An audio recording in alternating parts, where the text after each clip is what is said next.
Muy buenas tardes, bienvenidos una vez más a este curso. Empezamos la semana pasada con un nuevo curso que se llama Los Medios de la Gracia. Vamos a orar, por favor.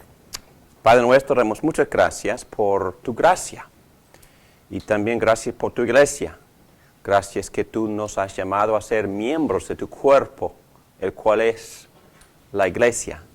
También te damos gracias por los medios que tú has establecido, por medio de los cuales nosotros constantemente recibimos de tu gracia.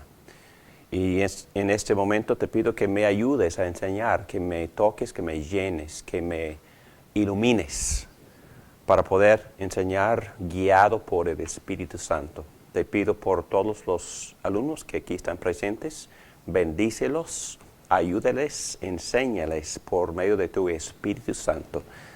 Todo esto, Padre nuestro, te lo pedimos en el nombre de nuestro Señor y Salvador, Jesucristo. Amén. Muy bien, la semana pasada empezamos hablando de los medios de la gracia. Aquí está, los medios de la gracia son las maneras o las vías por medio de las cuales Dios nos transmite su gracia o dispensa su gracia. Y cuando hablamos de los medios de la gracia, estamos hablando de viaductos nada más, estamos hablando de instrumentos. Los medios en sí no son nada aparte de que el Espíritu Santo los use para transmitirnos la gracia redentora de nuestro Señor Jesucristo. La semana pasada empezamos hablando del medio principal. ¿Cuál es? La palabra, el Evangelio en sí. Entonces, el mensaje del Evangelio transmitido por el mensajero, el pastor, evangelista o cualquier persona evangelizando, proclamando las buenas nuevas, esta instrumentalidad se usa por Dios para impartir, transmitir, dispensar su gracia redentora. Y por supuesto que sí, la palabra tiene que ser acompañada por el Espíritu Santo para hacerla eficaz o efectiva. Muy bien, esta noche vamos a hablar de otro medio, y este medio se llama sacramento. Y voy a darles una breve definición, pero en sí vamos a estar hablando mucho de las definiciones esta noche, de lo que es un sacramento y de lo que es este medio por medio de la cual Dios transmite su gracia. Pero primero quisiera que leyéramos algo de la palabra de Dios. Vamos a empezar leyendo, por favor, de la primera carta que Pablo escribió a los Corintios, empezando con el versículo 17, con el capítulo 11. Muy bien, capítulo 11. El versículo 17, al darles las siguientes instrucciones, no puedo elogiarlos, ya que sus reuniones traen más prejuicio que beneficio. En primer lugar, oigo decir que cuando se reúnen como iglesia hay divisiones entre ustedes. Y hasta cierto punto lo creo. Sin duda, tiene que haber grupos sectarios entre ustedes, para que se demuestre quienes cuentan con la aprobación de Dios. De hecho, cuando se reúnen, ya no es para comer la cena del Señor, porque cada uno se adelanta a comer su propia cena, de manera que unos se quedan con hambre mientras otros se emborrachan. ¿Acaso no tienen casas donde comer y beber? ¿O es que menosprecian a la iglesia de Dios y quieren avergonzar a los que no tienen nada? ¿Qué les diré? ¿Voy a elogiarlos por esto? Claro que no. Yo recibí del Señor lo mismo que les transmití a ustedes. Que el Señor Jesús, la noche en que fue traicionado, tomó pan y después de dar gracias, lo partió y dijo, este pan es mi cuerpo, que por ustedes se entrego. Hagan esto en memoria de mí. De la misma manera, después de cenar, tomó la copa y dijo, esta copa es el nuevo pacto en mi sangre. Hagan esto cada vez que beban de ella en memoria de mí. Porque cada vez que comen este pan y beben de esta copa, proclaman la muerte del Señor hasta que Él venga. Por lo tanto, cualquiera que coma el pan o beba de la copa del Señor de manera indigna, será culpable de pecar contra el cuerpo y la sangre del Señor. Así que cada uno debe examinarse a sí mismo antes de comer el pan y beber de la copa. Porque el que come y bebe sin discernir el cuerpo, come y bebe su propia condena. Por eso, hay entre ustedes muchos débiles y enfermos, e incluso varios han muerto. Si nos examináramos a nosotros mismos, no se nos juzgaría. Pero si nos juzga el Señor, nos disciplina para que no seamos condenados con el mundo. Así que, hermanos míos, cuando se reúnen para comer, espérense unos a otros. Si alguien tiene hambre, que coma en su casa, para que las reuniones de ustedes no resulten dignas de condenación. Los demás asuntos los arreglaré cuando los visite. Entonces, instrucciones completas. Aquí vemos mucho del significado de la Santa Cena y de los sacramentos en general, y también hay muy buenas instrucciones pastorales para ayudarnos a prepararnos para poder tomar de manera digna de la Santa Cena. Muy bien, ustedes saben que en las iglesias reformadas usamos varias confesiones, pero la confesión principal que se usa en la mayor parte de las denominaciones reformadas es la confesión de fe, Westminster. Y Susana, ¿quieres ayudarme, por favor, por leer esta parte en la página 11 de las notas, los 5 párrafos de la confesión de fe acerca de los sacramentos? Y aquí, hermanos, por favor, enfoquen en las palabras señales y sellos. Enfoquen, por favor, en varios de los significados de los sacramentos en generales. En esta noche no vamos a profundizarnos mucho ni en el bautizo ni en la Santa Cena.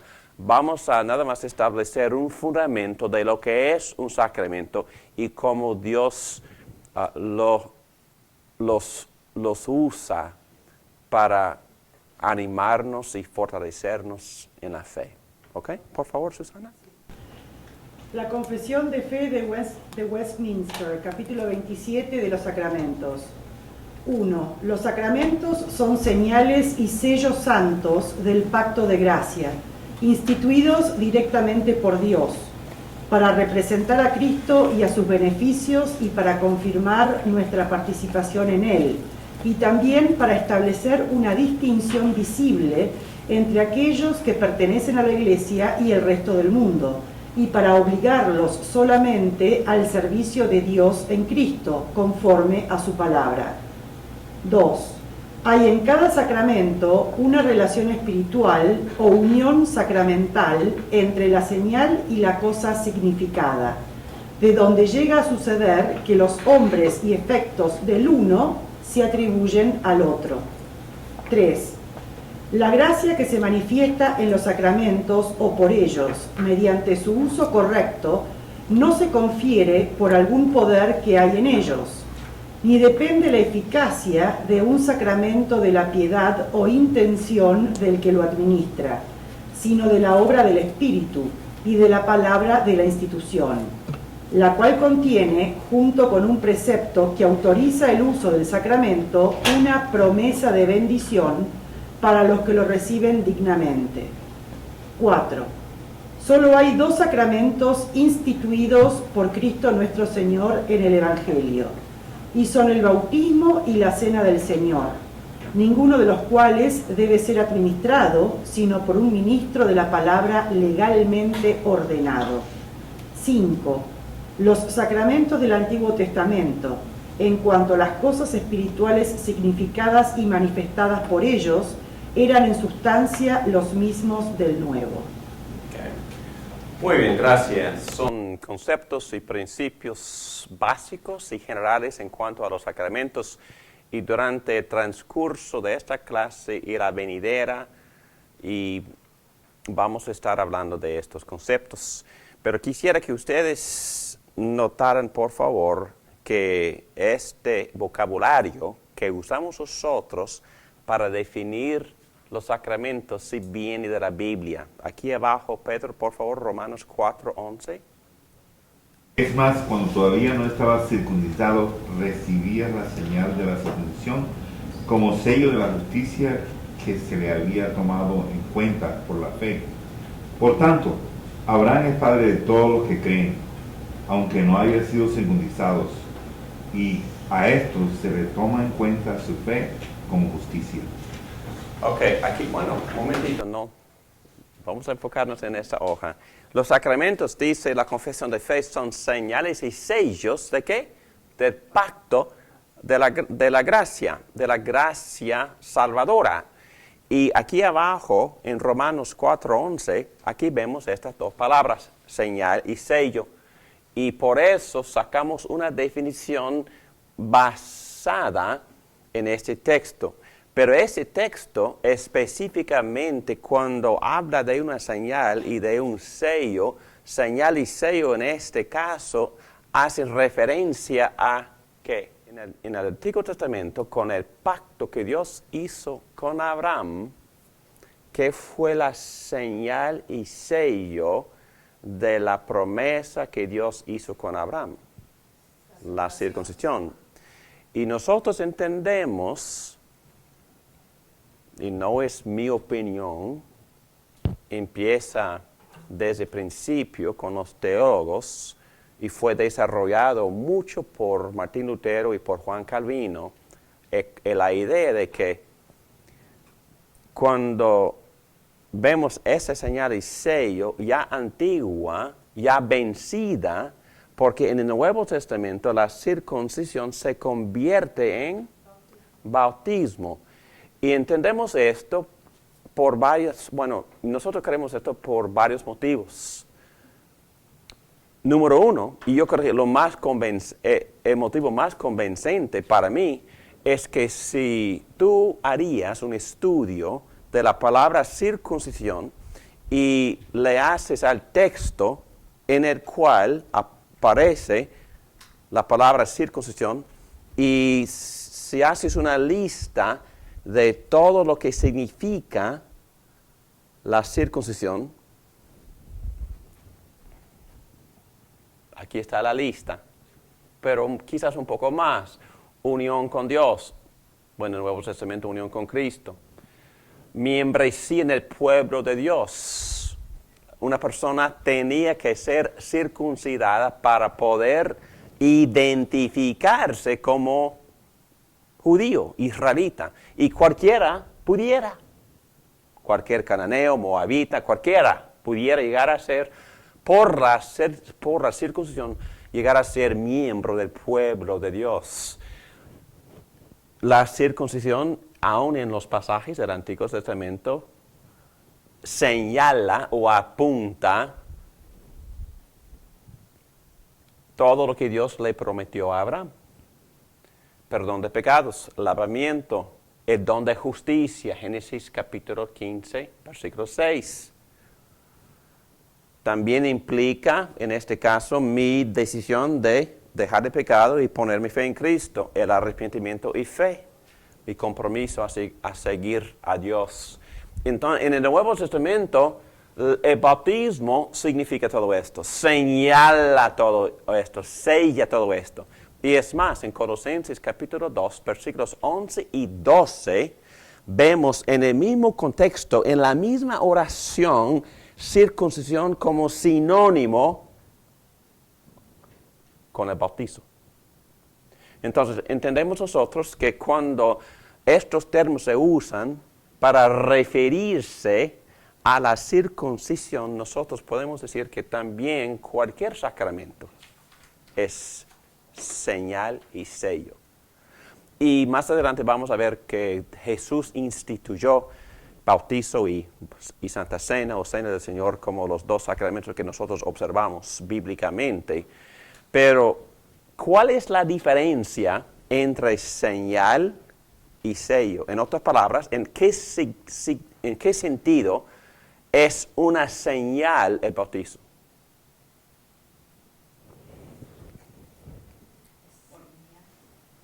El señal es algo con nuestros ojos. Ok. Algo físico, quizás. Sí. Se puede ver una persona, bueno, Claro. Bueno, obviamente una señal, sí. Bueno, en Houston, por ejemplo, viví en Houston por 20 años y no sé por qué, pero cuando la gente tenía hambre, viajaba a San Antonio. No sé por qué, pero porque son a 199 millas. Pero en el medio hay una señal que dice San Antonio, 99 millas. Una señal que me guía hacia San Antonio, ¿verdad? Y nadie se para ahí para comer fajitas, no sé por qué. No, tiene que ir a San Antonio. Entonces, la señal apunta, me lleva a ¿qué? A la sustancia. ¿Ok? La señal me indica, me señala, me guía, me empuja hacia la esencia, la sustancia. ¿Ok? Señal. Ok, aquí está mi anillo de matrimonio. Pero este anillo, bueno, Ana Morano está ahí. Ni nuestra relación está ahí. Pero ¿qué está ahí? Símbolo, sí, símbolo. Una señal de compromiso, ¿verdad? Y más, me identifica. Soy miembro de Ana Morana. Ok, entonces, señala la gracia de Ana Morana por aguantarme por no sé cuántos años. Ok, por perdonarme, etcétera, etcétera. No, es que nada más señala la sustancia, la esencia. Ok, pero también hay otra palabra. Sello. ¿Cuál es la diferencia entre señal y sello? Bueno, ustedes saben que estoy haciendo referencia al bautismo. El bautismo no es la esencia, no es la sustancia, pero me señala o me apunta, me guía, me hace recordar, y vamos a hablar de cómo la señal llega a ser un medio de la gracia, una de las maneras por las cuales Dios me anima, me fortalece, me nutre, me alimenta. ¿Ok? Pero ya vamos. Sello, ¿cuál es? ¿Cómo se define sello? ¿Cuál es la diferencia? Consumado, certificado, confirmado, ya oficial. Asegurado, ok. Entonces, por eso, el bautismo y también la Santa Cena me animan mucho, me fortalecen. Y por eso son medios, por medio de los cuales Dios me transmite su gracia y me anima, ¿ok? Muy bien. Pero otra vez, el sello no es la sustancia, no es la esencia. Aquí tengo mi pasaporte mexicano. No, mi pasaporte. Oh, no, es otro, es de los Estados Unidos. ¿Qué pasa? Ok. Y aquí está el sello de los Estados Unidos. Y este sello, ¿qué es lo que certifica este sello? Que es ciudadano americano. Sí, al fin de cuentas, sí, ¿no? La prueba, ¿no? Ok. Pero ¿y qué es lo que se me confirma por este sello? Todos los privilegios de un ciudadano. Los beneficios, todas las gracias, ¿verdad? Si pago mis impuestos, no. Sí, ok. Más adelante vamos a hablar, no vamos a profundizarnos demasiado porque vamos a estar aquí toda la noche, porque en el futuro habrá una clase, 2 o 3 clases con puro contenido de la Santa Cena. Hay diferencias, obviamente. Ahora nada más estoy hablando de definiciones básicas. Por supuesto, hay diferencias entre Santa Cena y bautizo, pero en este momento nada más estamos definiendo. Pero la Santa Cena también hasta cierto punto certifica y me confirma los beneficios de la gracia de Dios. Pero de todos modos estamos dando una definición yo creo, bíblica, sacramento, por usar las palabras señales y sellos de la gracia redentora de Dios, que me señalan y me confirman todos los beneficios de Cristo. ¿Okay? Estoy en Cristo, beneficiándome de todas las gracias y misericordias de mi Señor Jesucristo. ¿Ok? Y por eso llegan a ser medios, por medio de los cuales Dios me transmite ánimo, gracia. ¿Ok? Muy bien, rápidamente, no quisiera profundizarme mucho en este contenido en página 12, pero ya dijimos que los sacramentos representan a Cristo y sus beneficios y me confirman mi posición en Cristo. Es una señal de mi membresía en la iglesia.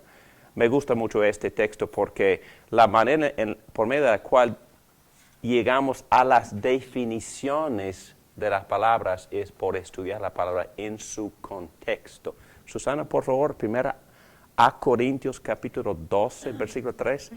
Okay. Primera de Corintios capítulo 12, versículo 13.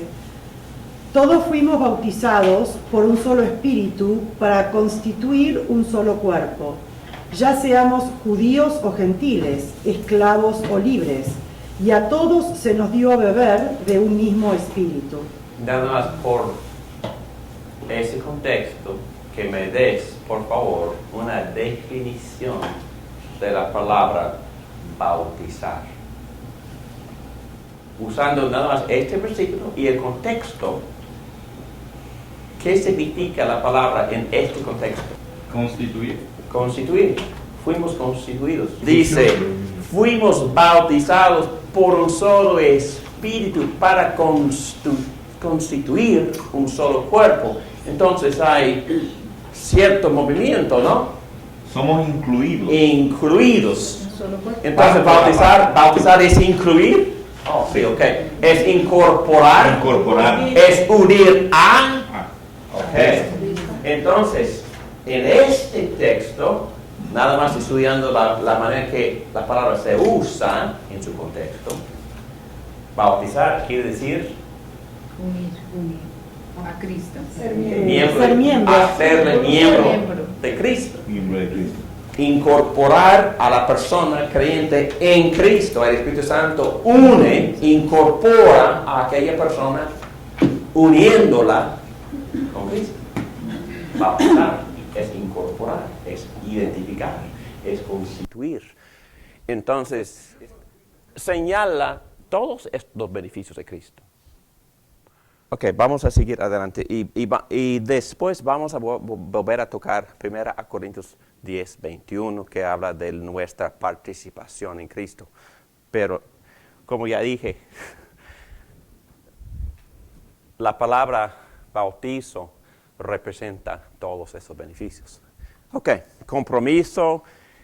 Por lo tanto, mediante el bautismo, fuimos sepultados con Él otra vez, unidos a Él en su muerte, en la tumba, en el sepulcro, a fin de que así como Cristo resucitó, unidos a Cristo en su resurrección por el poder del Padre, también nosotros llevemos una vida nueva. Entonces, el bautismo en sí indica que nosotros resucitamos para vivir para Dios. Entonces, representa mi compromiso también. Y por eso, a través del libro de Hechos, cuando los apóstoles predicaban el Evangelio, ellos dijeron, bautícense, es decir, arrepiéntense, es decir, únanse a Cristo, dejen su vida antigua, anterior, dejen sus pecados, dejen a sus ídolos, únanse a Cristo. Y el bautismo representa todo eso también. Ok, relación espiritual entre la señal y el significado que no deberían confundirse. Vamos a meternos un poco más adelante en este asunto, pero puede haber alguna confusión, porque a veces parece que los apóstoles estamos enseñando salvación por agua. aún en este versículo dice, ¿y ahora qué esperas? Levántate, bautízase y lávate de tus pecados, invocando su nombre. Levántate, bautízate y lávate. Entonces, vamos a ver que no se puede confundir lo que hace el agua con lo que hace el Espíritu. Pero a veces los apóstoles hablan del agua cuando están refiriéndose al Espíritu, porque el agua representa lo que hace el Espíritu, pero no nos confundamos con eso. Y también en Hechos 2:38, arrepiéntase y bautícese. Cada uno de ustedes en el nombre de Cristo para perdón. Entonces, ¿Dios me perdona porque me bautizo? Pero dice así, bautícese. Entonces, está hablando de lo que el bautizo representa. ¿Y qué es lo que representa? Representa arrepentirse en este caso. Representa unirme a Cristo en este caso. Pero el apóstol está usando la palabra representativa para referirse al contenido o a la sustancia, a la esencia de la salvación. Ok.